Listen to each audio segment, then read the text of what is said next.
Another method, now we already talked about the Treasury stock method, right? And these were all cash coming in. So these would have been buy warrants, call options, right? Call options, where somebody is wanting to buy the shares. Well, what if, and this is a big what if, doesn't happen all that often. What if there was an option for the company to buy back shares? Not a, they've decided, given we're interested in buying back shares, but we don't want to just do the buyback. We only want to buy back when something happens, right? When something occurs, right? So when the share price starts going lower, we'll promise to buy back from some people.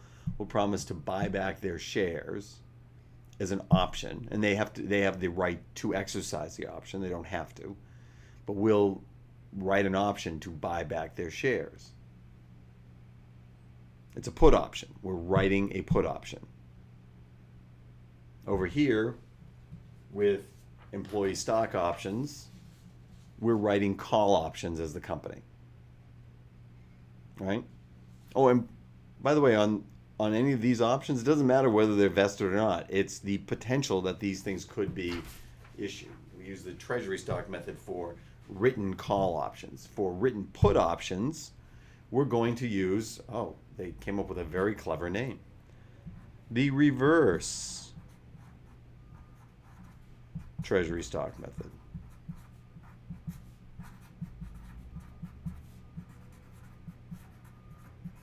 These are not that common, right?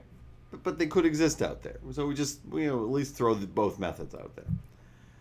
So as you might imagine, this is just going the other way. And so these are written put options.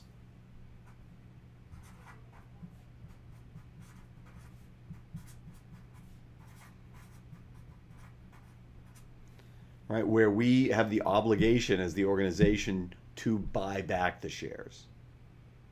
The holder of the written put option has the right to sell the shares back to us. They can sell them back at a particular price. So these are written put options. And we're looking at the amount of cash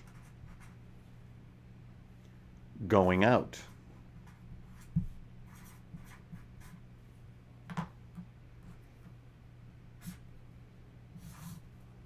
Okay, cash out.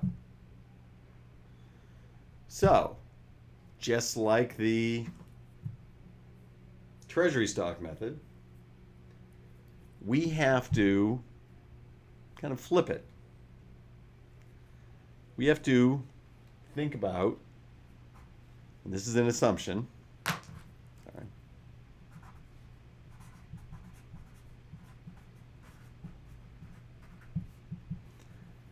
how much cash are we going to need? How much cash are we going to need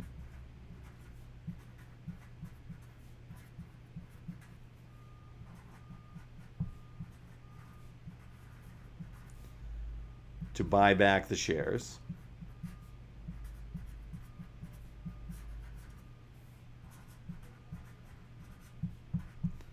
And then what we're going to do is, given this cash that we need to buy back the shares, we're going to issue new shares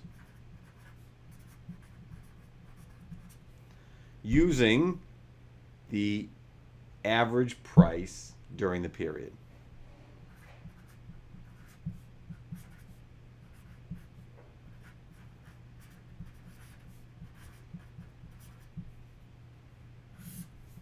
Average market price during the period.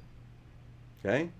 So in this case, right, we have got shares are going up.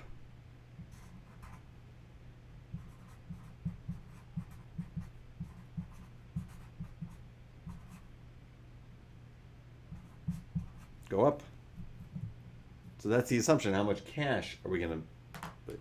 And very similar to the Treasury stock method, the assumption is that the put options will be exercised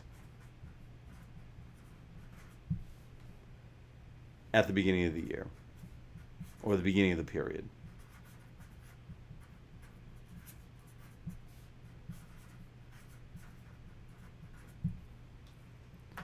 And this is going to, because this is a put option, we have to buy back the shares. The shares are no longer outstanding.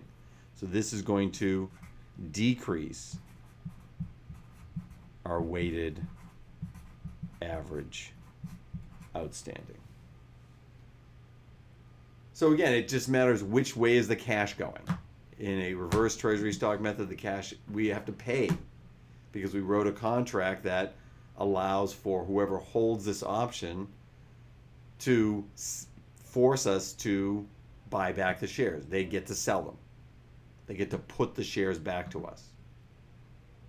So we got to figure out if we have to pay, if this is exercised, how much cash do we have to actually raise? We're going to raise it by issuing new shares. So if the net of this is positive, right? And that's a question. If the net of that is positive, then just like in the treasury stock method, the weighted average shares are going to increase, and therefore my basic earnings per share will be diluted based on that exercise of that put option.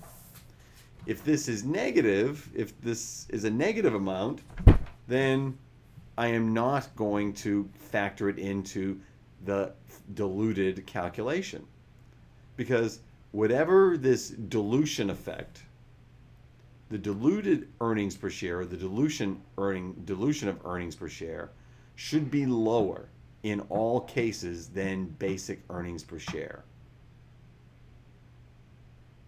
because that's what the common shareholders ultimately want to know.